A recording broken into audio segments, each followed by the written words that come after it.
But so my mum's abuser walked out and opened the door, and they had a conversation.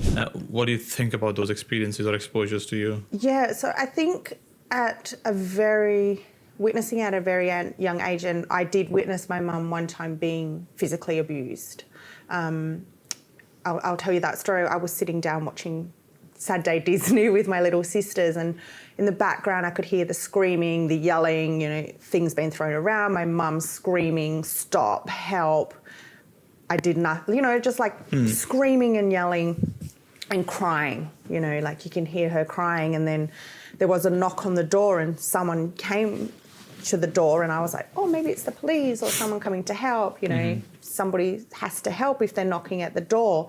But so my mum's abuser walked out and opened the door, and they had a conversation. And I remember this so clearly in my mind, even to this day. My mum crouched on the floor in the fetal position, her clothes like ripped from her body, blood on her face, her hair was stuck to her face, tears, and we made eye contact. And I remember her saying, like mouthing to me, I'm okay. And I was just like, okay, what else can I do? I can't go and save you. So that's a memory that's really stayed in my head. And then, the abuse with him continued for quite a few years. And I think she ended up leaving him when I was like 12 or so.